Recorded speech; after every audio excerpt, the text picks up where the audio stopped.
Merhaba arkadaşlar. Bugün Minecraft parkur çekiyoruz. İlk bölüm başlıyorum.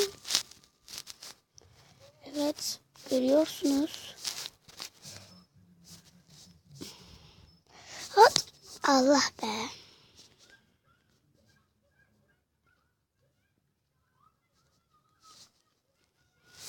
Arkadaşlar, bu ilk videom. İşte şimdi gördüğünüz gibi yapıyorum.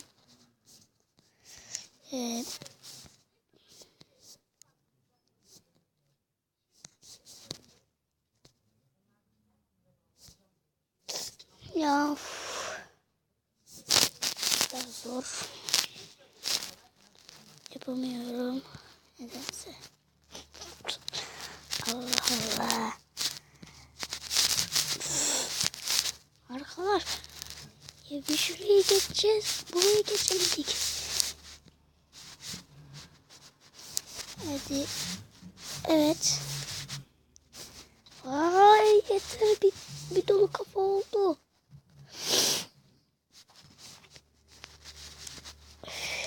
Hadi. Hadi evet.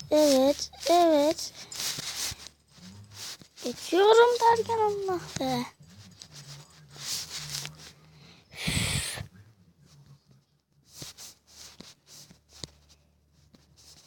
Arkadaş orada kaldım ya.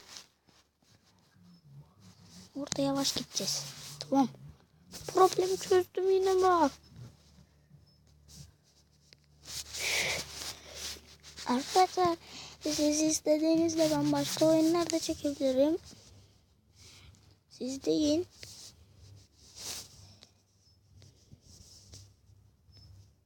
Allah'ım ya Rabbim kaç kere düşeceğim, kaç kere yaşayacağım.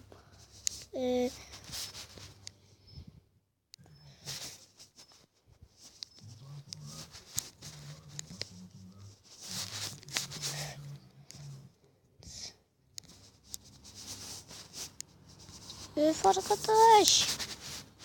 Kafam bir dolu oldu.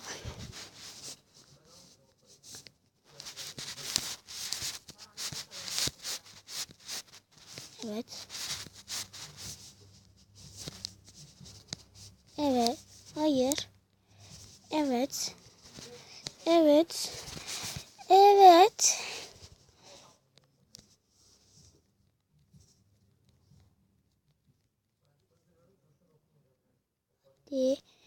Evet. Gidiyorum. Yapıyorum parkur arabalar.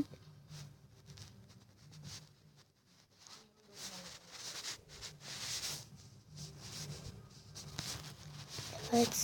Gidiyorum.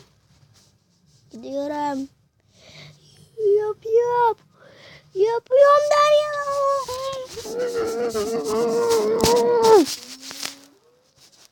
Arkadaş kardeşim gidiyor.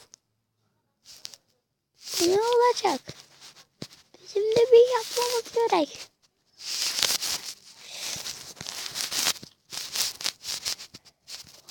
Hop.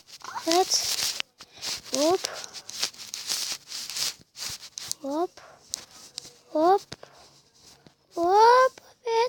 Evet. Geç şurayı. Evet. Geçtik. Geç hadi. Süper proluk. Pro place.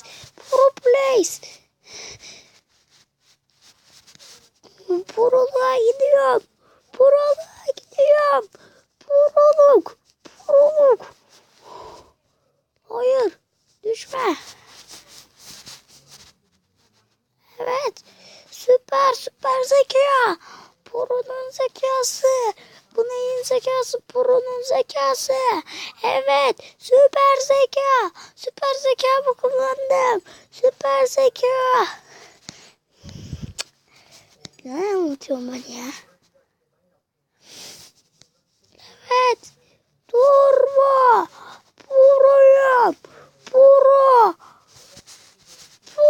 bitirdim.